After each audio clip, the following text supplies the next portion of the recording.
My husband yelled at me during a barbecue with friends, but one friend's unexpected move turned everyone against him. Last Saturday's barbecue was supposed to be perfect. I'd spent all morning marinating steaks, making potato salad from scratch with Mom's old recipe, and setting up fairy lights in our backyard that I'd bought on sale last month. Our friends were coming over, people we'd known for years who'd become like family, the kind of people who knew which pizza toppings we preferred and remembered anniversaries. My husband Garrett had been stressed about work lately, snapping at me over little things that never used to bother him. The way I loaded the dishwasher was apparently inefficient. The coffee I made was consistently too weak for his refined palate. The route I took to the grocery store was a waste of gas. Even the way I folded his work shirts had become a source of irritation. I kept making excuses for his behavior, creating elaborate justifications in my mind. It was just temporary stress from the promotion he wanted but hadn't gotten after 2 years of promises. The long hours his demanding boss kept piling on without additional compensation. The pressure from quarterly reviews that determined his bonus. I convinced myself that once he relaxed with friends, he'd return to being himself again. The man I married who used to bring me flowers just because it was Tuesday, who would dance with me in the kitchen while dinner was cooking, who used to tell me I was beautiful when I first woke up in the morning. But lately that man seemed to be disappearing piece by piece,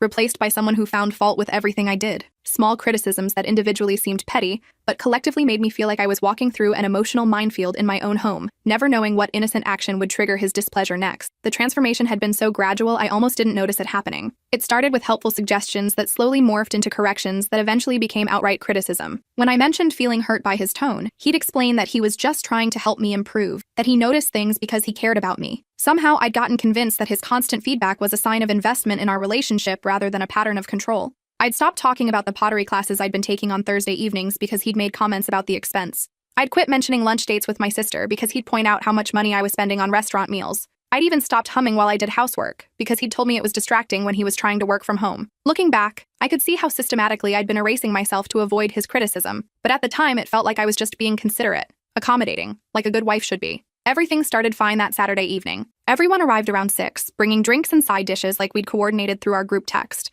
Our friend Vivian brought her famous mac and cheese that everyone always raved about. The kind with 3 different expensive cheeses and that perfectly crispy breadcrumb topping that took her 2 hours to prepare. Her husband Dennis carried the heavy cooler, joking about how many different craft beers he'd packed for the guys to sample, including some local brewery selections he'd been wanting everyone to try. My college roommate Tessa showed up fashionably late as always, carrying expensive wine and animated stories about her new job at the boutique marketing firm downtown, where she was finally doing the creative work she'd always dreamed about. Even quiet Ben from next door came over with homemade brownies, still warm from the oven and smelling like chocolate heaven, shyly explaining that he'd tried a new recipe with sea salt and espresso that he hoped everyone would enjoy. The weather was absolutely perfect. Warm, but not humid, with a gentle breeze that made the fairy lights dance and kept the mosquitoes at bay. I felt genuinely proud of how everything looked after all my preparation. The yard was immaculate after I'd spent 2 hours that morning pulling weeds, trimming hedges, and arranging the outdoor furniture to create conversation areas that would encourage mingling. The food smelled amazing. Our carefully curated playlist was hitting just the right relaxed but upbeat mood, and our friends were laughing and catching up enthusiastically, like we hadn't seen each other in months instead of just a few weeks. For the first time in what felt like forever, I started to actually relax. My shoulders dropped from where they'd been permanently hunched around my ears in anticipation of criticism. I found myself laughing genuinely at Dennis's terrible dad jokes and getting caught up in Tessa's dramatic office politics stories. This was what I'd been missing without even realizing it. Feeling normal, feeling like myself instead of constantly anxious about the next mistake that would trigger Garrett's disappointment. I was stationed at the grill, carefully flipping burgers and checking internal temperatures with the digital meat thermometer Garrett had insisted I use after the last barbecue, when he'd declared that I'd allegedly overcooked everything and embarrassed us in front of his work colleagues. The ribeye steaks were searing beautifully with perfect diamond-shaped grill marks. The corn was getting those appetizing char stripes that everyone loves, and I was actually enjoying the process of cooking for people I cared about, instead of feeling like I was performing for a judge who was waiting for me to fail. That's when the incident happened that changed everything. As I was transferring a perfectly cooked burger from the grill to the clean platter I'd set aside, it slipped off my spatula and landed on the concrete patio with a small, wet splat. Such a minor thing in the grand scheme of things. I had plenty of extra patties, and I immediately tossed the fallen burger in the nearby trash bag and went to wash my hands thoroughly at the outdoor sink we'd had installed last summer specifically for occasions like this. But Garrett saw it happen from across the yard where he was standing with Dennis near the fire pit, supposedly engaged in discussing some work project, but really just engaging in his weekly ritual of complaining about his boss and coworkers like he did every weekend now. I watched his expression change in real time, saw his jaw tighten in that way that had become sickeningly familiar over the past few months. His voice cut through all the happy conversation like a blade through silk. Are you kidding me right now? That's the 3rd thing you've screwed up today. The entire backyard went silent in that terrible, awkward way that makes everyone wish they could disappear into thin air. Not just quiet, dead silent. Everyone stopped talking mid-sentence, mid-laugh, mid-chew, stopped moving entirely. Even the neighbor's golden retriever quit barking at the squirrels in the oak tree. I could feel 8 pairs of eyes suddenly focused on us like harsh spotlights, and I wanted to sink into the ground and disappear forever. My face immediately flushed hot with embarrassment, that burning sensation that starts in your chest and spreads upward until you feel like your entire head is on fire. My hands started trembling as I gripped the spatula, and I could feel my heart pounding so hard I was sure everyone could hear it echoing across the suddenly quiet yard. This was exactly what I'd been secretly afraid would happen for weeks, that his increasingly bad moods would spill over in front of our friends, that they'd see what had been happening behind closed doors. "It's fine, honey," I said as calmly as I could manage, forcing a smile that felt like plastic stretching across my face. "I have more burgers. Really, no big deal at all." "No, it's not fine," he interrupted, walking toward me with that expression I'd come to dread seeing, the one where his jaw was tight and his eyes were cold and calculating, where I knew nothing I said would make the situation better and might actually make it worse. "First, you forgot the specific beer I asked for, the limited edition IPA from that brewery downtown that I mentioned 3 separate times this week. Then you burned the first batch of corn because you were too busy chatting with the neighbors to pay proper attention to what you were doing. Now you're throwing away perfectly good food like money grows on trees, and we're not trying to stick to a budget." Each word felt like a physical slap, calculated and precise in their ability to make me feel small and incompetent. I could barely breathe. Our friends were staring with expressions I could read all too clearly, some uncomfortably studying their plates like they contained the secrets of the universe, others glancing back and forth between us with barely concealed expressions of shock, pity, and concern. "Garrett, please," I whispered, hoping desperately that he'd remember where we were, who was watching, how this looked to people who cared about both of us. Not in front of everyone, but if anything, having an audience seemed to energize his anger rather than temper it. His voice got louder, more cutting, more deliberately cruel in a way that made my stomach churn. "Maybe if you paid attention to what you were doing, instead of gossiping with every single person who walks by, you'd actually be helpful for once instead of constantly making me look bad in front of our friends with your careless mistakes." The words hit me like a physical blow to the chest, knocking the breath out of me.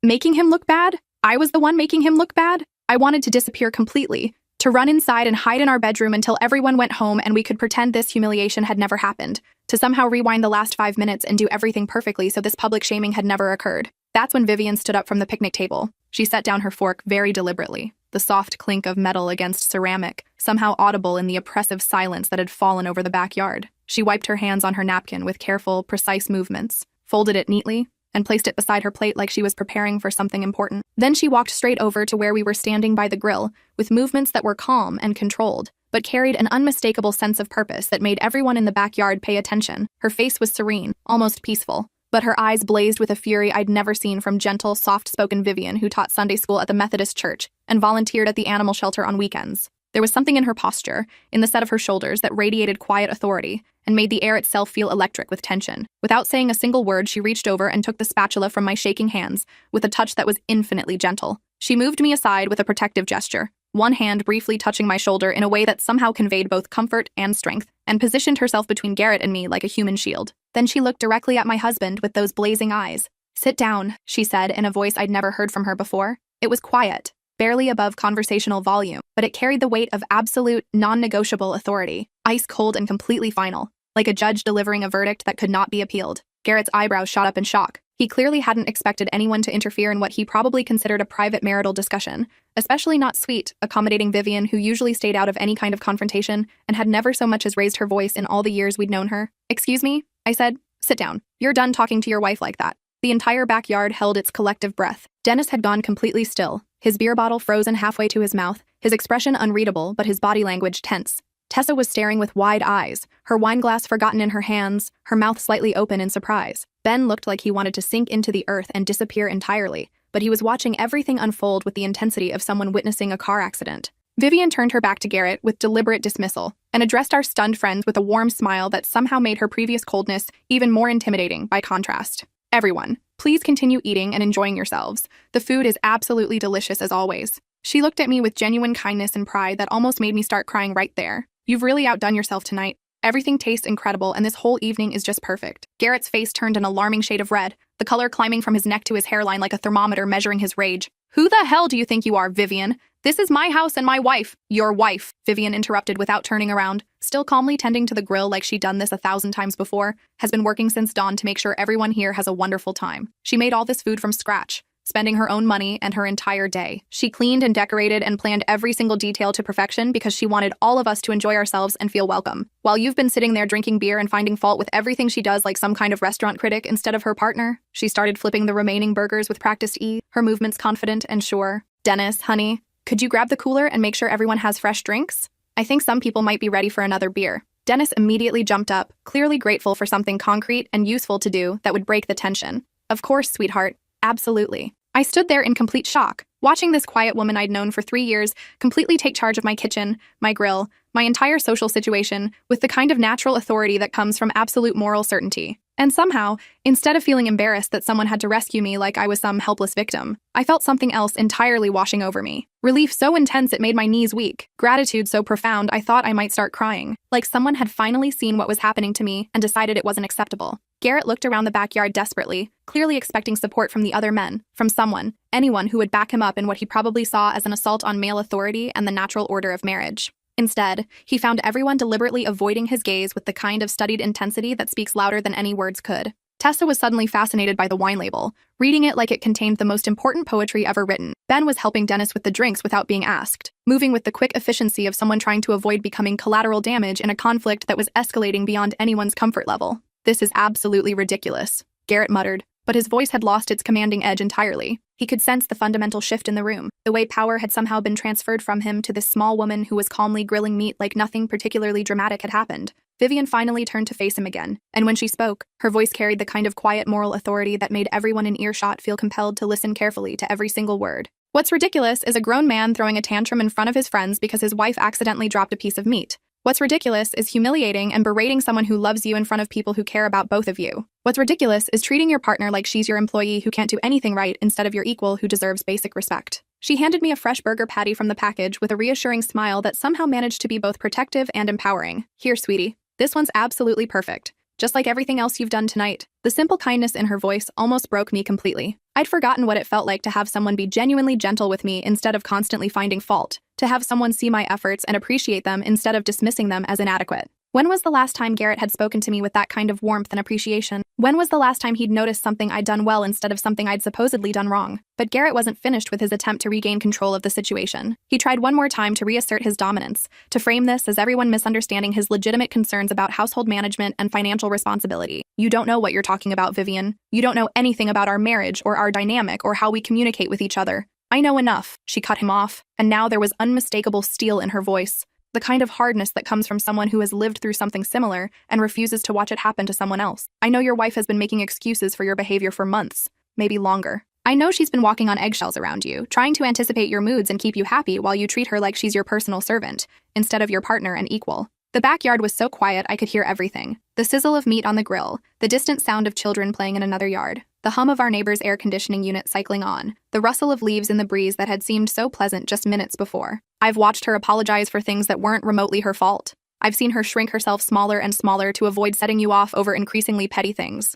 I've watched her stop talking about things she enjoys because you dismiss them or criticize them. I've seen her stop inviting people over because she's afraid you'll find something to complain about. And I'm completely done watching it happen to someone I care about. Every single word hit home because every single word was absolutely true, and hearing someone else articulate what I'd been living made it impossible to deny or minimize anymore. I thought about all the times I'd changed the subject when I started to tell a story, knowing Garrett would interrupt or correct me or find some way to make me feel stupid. All the times I'd stopped mentioning my art classes because he'd made snide comments about how they were a waste of money we didn't have. All the times I'd canceled plans with friends because I was afraid he'd be in a bad mood when I got home and would take it out on me. All the ways I'd systematically made myself smaller and quieter and less present to avoid triggering his increasingly frequent anger. Dennis walked over and put his hand on Garrett's shoulder in a gesture that looked friendly and supportive on the surface, but was clearly meant to guide him away from the confrontation before he made things even worse for himself. "Maybe you should take a walk, man. Get some fresh air, give yourself a few minutes to cool off and think about this situation." "Don't touch me," Garrett snapped, jerking away from Dennis's hand with unnecessary aggression that made everyone flinch slightly. That's when Tessa spoke up from the table, her voice shaking slightly but determined to be heard. "Garrett, I've known her since we were 18 years old. She's literally one of the kindest, most generous, most thoughtful people I've ever met in my entire life. The way you just spoke to her was completely unacceptable, and I don't care how stressed you are about work or money or anything else going on in your life." Ben nodded emphatically, his usually quiet voice stronger and more certain than I'd ever heard it. "She invited me tonight even though we barely know each other, just because she thought I seemed lonely when I was working in my garden. She's been nothing but welcoming and kind to everyone here. She doesn't deserve to be spoken to like that by anyone, especially not by someone who's supposed to love and protect her." I watched my husband look around the backyard with growing desperation, at friends who'd known us both for years, who'd celebrated our wedding and our anniversaries, who'd spent countless evenings at our dinner table, who'd supported us through difficult times and family crises, and see judgment and disapproval in every single face. The power dynamic had shifted completely and irreversibly. Instead of a backyard full of uncomfortable witnesses to my humiliation, I suddenly had a small army of protectors who were making it absolutely clear that his behavior was unacceptable. "This is absolutely insane,"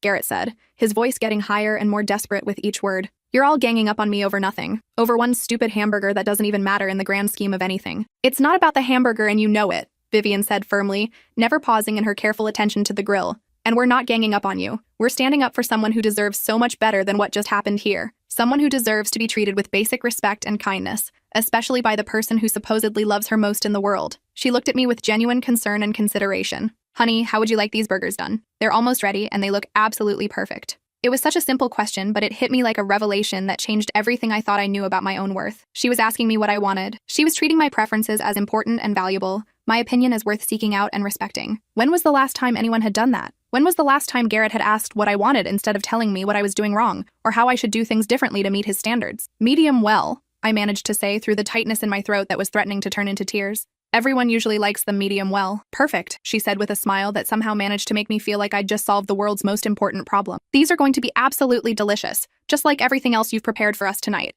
Garrett threw his hands up in a dramatic gesture of defeat and frustration. Fine.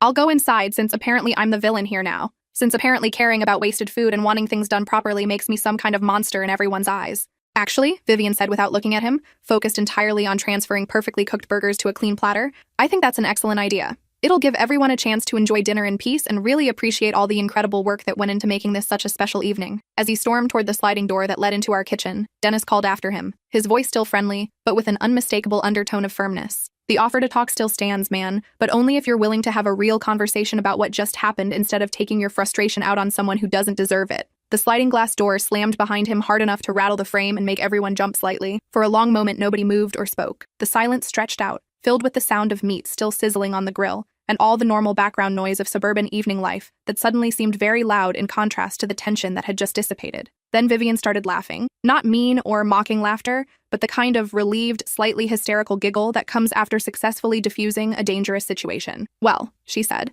arranging the burgers on the platter with the kind of artistic precision that comes from years of hosting dinner parties. "Who's hungry? Because these look absolutely perfect, and I'm starving." The tension broke like a dam bursting. Everyone started talking at once, asking if I was okay, complimenting the amazing smell of the food, deliberately filling the awkward silence with kindness and determined normalcy that felt like a warm blanket being wrapped around my shoulders. Tessa came over and wrapped me in a fierce hug that smelled like her expensive perfume and wine. "I'm so sorry I didn't say something sooner," she whispered in my ear with genuine anguish in her voice. "I've been worried about you for months, but I didn't know how to bring it up without seeming like I was interfering in your marriage or overstepping boundaries." "We all have been," Ben added quietly, his usual shyness replaced by surprising directness and conviction. "That's not how someone should talk to the person they love. That's not normal or okay, and we should have said something before now instead of just being uncomfortable witnesses."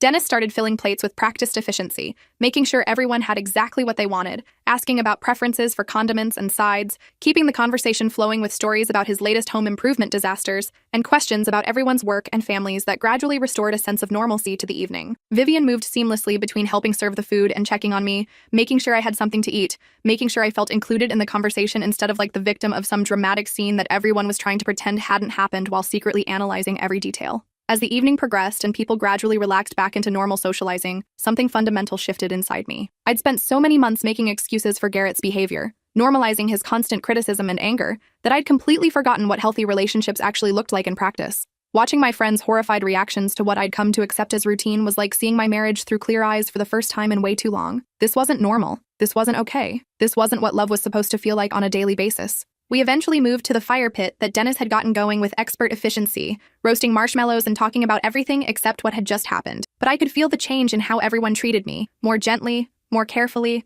like they were trying to remind me that I deserved kindness and consideration without being too obvious about their concern. When Vivian and I ended up cleaning up together while the others sat around the fire sharing stories and jokes, she used the opportunity to ask the questions I'd been dreading, but also somehow craving. "How long has he been talking to you like that?" she asked gently while rinsing plates in the outdoor sink, her voice carefully neutral and non-judgmental in a way that made it easier to answer honestly. I thought about lying, about minimizing what had happened, about making more excuses like I'd been doing for months. Instead, I found myself telling the truth for the first time in longer than I could remember. It started small, I admitted, drying dishes with mechanical precision while my mind raced through months of memories I'd been trying to forget, or reframe as less significant than they actually were. Little comments about my cooking, my clothes, my friends, suggestions about how I could do things better, be better, make fewer mistakes that would reflect poorly on both of us. I thought it was just stress from work. I thought he was trying to help me improve and become a better version of myself. She nodded encouragingly, creating a space for me to continue without judgment or pressure to minimize or defend anything. Then it got worse. More frequent. The yelling when I didn't do things exactly the way he wanted them done. The constant criticism of everything. How I loaded the dishwasher. How I folded laundry. How I drove. How I talked to people. How I spent money. How I managed our social calendar. Making me feel like everything I did was wrong. Like I was failing at being a good wife and partner. How do you feel when you're around him now? The question caught me off guard with its directness and simplicity. Anxious, I said immediately, the word coming out before I could think about it or craft a more diplomatic response. Like I'm walking through a minefield every single day. Like I never know what's going to set him off next or what innocent thing I'm going to do wrong that will trigger another lecture about how I need to be more careful or thoughtful or competent. Vivian was quiet for a moment, focusing on scrubbing a particularly stubborn spot on a plate. Dennis used to talk to me like that. I looked at her in complete shock. Dennis was one of the gentlest, most respectful men I knew. I'd never heard him raise his voice or say an unkind word about anyone, let alone to Vivian, who he clearly adored. Early in our marriage, she continued matter-of-factly, like she was discussing the weather rather than something that had clearly been painful and difficult to live through. Work stress, money problems, family pressure from his parents about when we were going to have kids and buy a house and start acting like real adults. All the usual excuses that seem so reasonable and understandable until you step back and realize that millions of people deal with stress and pressure without becoming cruel to the people they love most. What did you do? I made excuses for him at first, just like you're doing now. I convinced myself that his criticism came from a place of caring, that he was trying to help me be a better person and partner. But my sister started pointing out things I couldn't see anymore, that I'd stopped laughing as much, stopped talking about my interests and dreams and future plans, stopped inviting friends over because I was afraid he'd find fault with something I'd said or done, or the way I'd arranged the furniture or prepared the food. She handed me another clean plate to dry. That I was disappearing piece by piece, trying to become whatever version of myself would make him happy and keep the peace in our home. So what changed everything for you two? I told him exactly what I told Garrett tonight, that he could figure out how to treat me with respect and kindness, or he could figure out how to live without me. That I wouldn't spend my life walking on eggshells, trying to manage someone else's emotions at the expense of my own well-being and mental health and sense of self-worth. And if he hadn't been willing to change his behavior, then I would have left him. She said it simply and matter-of-factly, like she was commenting on the weather rather than describing one of the most difficult decisions a person can make. Some things are non-negotiable in a relationship. Being treated with basic human decency is one of them. Having your feelings and opinions respected is another. How did you know you weren't overreacting? That you weren't being too sensitive or demanding too much from him? Vivian stopped washing dishes and looked at me directly, her expression serious and compassionate. Honey, if you're asking that question, you already know the answer. People in healthy relationships don't constantly worry about overreacting to their partner's behavior. They don't spend their mental energy trying to figure out if they're being too sensitive when someone they love treats them badly on a regular basis. We finished cleaning up in comfortable silence, both of us processing the conversation and what it meant for my understanding of my own situation. When everyone finally started saying their goodbyes around midnight, each person made a point of hugging me extra tight, of telling me they were there if I needed anything, of making sure I knew I had support and people who cared about my well-being and would be checking in on me. After everyone left, I sat alone on the back porch for a long time, still processing everything that had happened and how fundamentally different I felt about my marriage and myself. The fairy lights cast a soft romantic glow over the now empty yard, and I could see the remnants of what should have been a perfect evening, crumpled napkins scattered on tables, empty beer bottles lined up on the railing, the lingering smell of grilled meat and wood smoke hanging in the warm air like a reminder of what normal social gatherings were supposed to feel like. Garrett hadn't come back outside after his dramatic exit. I could see him through the kitchen window, sitting at the counter with his laptop open, presumably waiting for everyone to leave so he could have the conversation I was dreading but knew was inevitable. But something fundamental had changed in me tonight. The fear I usually felt before these confrontations was being replaced by something else. Clarity, maybe. Or just bone-deep exhaustion from pretending everything was fine when it so clearly wasn't fine, and hadn't been fine for a very long time. He appeared at the sliding door right on schedule, his expression carefully neutral in that practiced way that meant he'd been planning what to say for hours while I was outside with our friends. "Everyone finally gone?" he asked, stepping onto the porch with studied casualness that didn't fool either of us. Yes. He sat down in the wicker chair beside me, and I could tell he'd been drinking steadily since he'd stormed inside hours earlier. Not drunk, but loosened up enough to say things he might normally keep to himself or express more diplomatically. "That was completely humiliating," he said after a moment, staring out at the dark yard instead of looking at me directly. "For who?" The question came out before I could stop it, and I was surprised by how steady and clear my voice sounded. It seemed to catch him off guard. He'd probably expected me to be apologetic, to take responsibility for what had happened somehow, to find a way to make this my fault. For me, obviously. Having our friends turn on me like that, ganging up on me and making me look like some kind of abusive husband, when all I did was point out some legitimate concerns about wasting food and being more careful. They didn't turn on you, Garrett. They reacted to how you treated me in front of them. I was just frustrated about the food getting wasted and you not paying attention. You weren't frustrated about the food. You were angry, and you took it out on me in front of people we care about because you knew I wouldn't fight back or defend myself in front of our friends. He was quiet for a moment, clearly trying to reframe the situation in his mind in a way that would make him feel less responsible. You made me look like the bad guy in front of everyone. I didn't say a word during that entire interaction. Exactly. You just stood there and let them attack me instead of backing me up like a wife should. I looked at my husband, really looked at him, and felt something cold and clear settle in my chest like ice water. They weren't attacking you, Garrett. They were defending me from your verbal abuse. There's a significant difference between those two things. Since when do you need defending from your own husband? The question hung in the air between us like a challenge, but also like an admission of guilt that he didn't even realize he was making. Since when, indeed? Since you started treating me like I'm your enemy instead of your partner. Since you started yelling at me over minor mistakes that any normal person would just laugh off. Since I started walking on eggshells in my own home, afraid of setting you off over hamburgers and corn and beer brands and the way I load the dishwasher. He scoffed, but it sounded forced and defensive. That's being dramatic about normal relationship disagreements. Is it dramatic? When was the last time you said something genuinely kind to me without following it up with criticism? When was the last time you thanked me for anything I do around here? When was the last time you treated me like someone you actually love instead of someone you're constantly disappointed in and trying to fix? The silence stretched out between us, filled only by the sound of cicadas and distant traffic, and the neighbor's sprinkler system cycling on. I work 60 hours a week to provide for this family and maintain our lifestyle. So do I, and I also do most of the housework and cooking and social planning. I manage our finances, our calendar, our entire domestic life while working full-time. But somehow, according to you, I can't do anything right despite carrying the majority of the mental and emotional labor in this relationship. That's not true, and you know it. Garrett, tonight you yelled at me in front of our closest friends because I dropped a piece of meat. You called me careless and wasteful because I forgot to buy one specific type of beer out of the dozen different kinds I did remember to buy. You made me feel worthless and incompetent over corn that got a little too crispy around the edges. I was just trying to help you be more careful and thoughtful. No, you were trying to control me and make me feel bad about myself. There's a difference between helpful feedback and constant criticism designed to erode someone's confidence. He was staring at the ground now, his jaw working like he was trying to find the right words to defend himself. Our friend saw something tonight that I've been living with every single day for months. The way you talk to me, the way you treat me like I'm incompetent and disappointing, it's not okay. And watching their faces, seeing how shocked and uncomfortable they were, made me realize how far from normal this situation has become. So what are you saying exactly? He asked, and I could hear the defensiveness creeping into his voice. I took a deep breath, feeling like I was about to cross a line I could never uncross. I'm saying things need to change fundamentally, really change. Not just you promising to do better for a few weeks and then falling back into the same patterns when you think I've forgotten about tonight. What kind of changes are you talking about? Therapy, individual therapy for both of us, and couples counseling with someone who specializes in communication issues. I need to understand how I got to a place where I was accepting being treated like this. And you need to understand why you think it's acceptable to talk to someone you claim to love the way you've been talking to me. His face went through several emotions before settling on something that looked like panic. And if I don't want to do therapy? The question I'd been dreading, but somehow I was ready for it. Then we need to have a different conversation about whether this marriage is working for either of us anymore. I'd never said those words out loud before.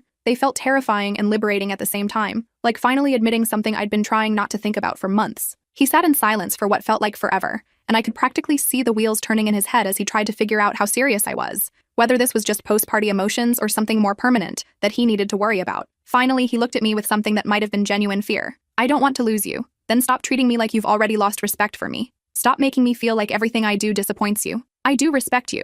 I love you. No, you don't. Respect doesn't look like what happened tonight. Love doesn't look like constant criticism and anger over minor mistakes. I don't know what that was, but it wasn't love, and it definitely wasn't respect. He started crying then, something that should have made me soften and reach for him like I always had before. Instead, I felt oddly detached, like I was watching from a distance. I'd seen him cry during these conversations before, and nothing had fundamentally changed afterward. What can I do to fix this? He asked through tears that might have been genuine or might have been manipulation. I was too emotionally exhausted to tell the difference anymore. Stop making promises and start making appointments. With a therapist. This week, not next month when you get around to it. And if I do that, we can work this out? I don't know, I said honestly. But if you don't do that, I know for certain that we can't. Because I can't keep living like this, constantly afraid of your anger, constantly trying to be perfect enough to avoid setting you off over things that don't actually matter. That's not a marriage. That's not a life worth living. This feels like you're giving me an ultimatum. It is an ultimatum. Because I finally realized tonight that I deserve better than walking on eggshells in my own home. I deserve a partner who treats me with kindness and respect, not someone who makes me feel stupid and inadequate on a daily basis.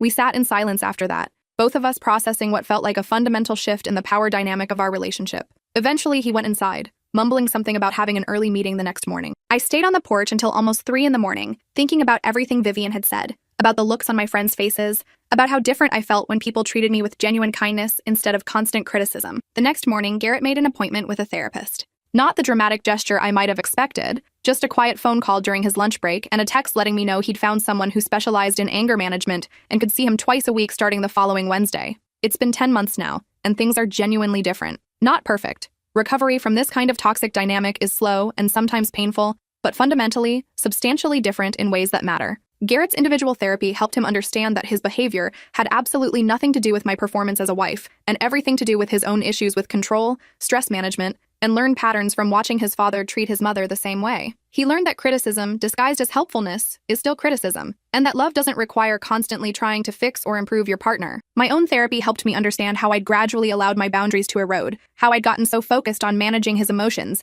that I'd stopped paying attention to my own well-being and self-worth. I learned to recognize the difference between someone who gives constructive feedback because they care about you and someone who criticizes you because it makes them feel better about themselves. Our couples counseling sessions were brutal at first. Hearing Garrett describe his perspective on our relationship was painful. He genuinely believed he'd been trying to help me become a better person, that his constant criticism came from a place of caring rather than control. Learning to communicate without falling into our old patterns of him attacking and me defending took months of practice and multiple setbacks. But slowly, gradually, we started to rebuild something healthier. He learned to manage his work stress without taking it out on me. I learned to speak up when something bothered me instead of silently hoping it would stop on its own. We both learned that love requires treating each other with basic kindness and respect, especially when we're frustrated or tired or dealing with external pressures. The real test came 8 months later when we hosted another barbecue. Smaller this time, just Vivian and Dennis, plus Tessa and her new boyfriend, and my sister who was visiting from Seattle. I was nervous about how Garrett would behave, whether the lessons from therapy would hold up under the pressure of entertaining and being observed by people who remembered what had happened before.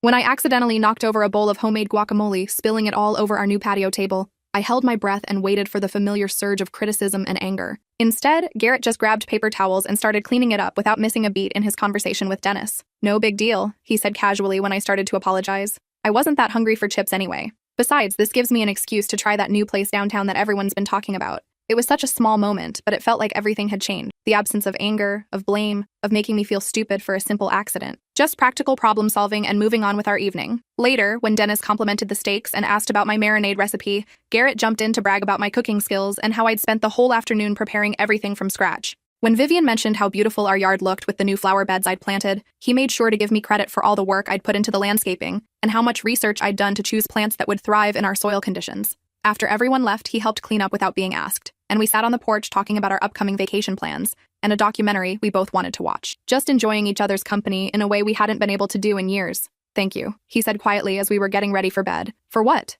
For not giving up on us. For pushing me to get help even when I didn't think I needed it. For doing your own work in therapy too, instead of just making this all my fault. Thank you for being willing to change. For recognizing that what was happening wasn't okay. It wasn't a fairy tale transformation, and we still have difficult conversations sometimes. Moments where old patterns try to resurface and we have to consciously choose to respond differently. But the foundation is solid now in a way it hadn't been before, built on mutual respect and genuine partnership, instead of one person trying to control and fix the other. Vivian and I have become even closer friends since that night. She checks in with me regularly, not in an intrusive way, but in the way that lets me know I have people who care about my well-being and won't let me disappear into dysfunction again if I start making excuses for unacceptable behavior. Last month, she told me something I hadn't known, that she and Dennis had talked extensively that night about whether they should intervene, whether it was their place to get involved in our marriage dynamics. In the end, they decided that friendship sometimes requires taking risks, speaking up when you see someone you care about being hurt or diminished. "I kept thinking about how I felt during those years when Dennis was treating me badly," she said. "How isolated and confused I felt. How much I needed someone to see what was happening and tell me it wasn't normal or acceptable.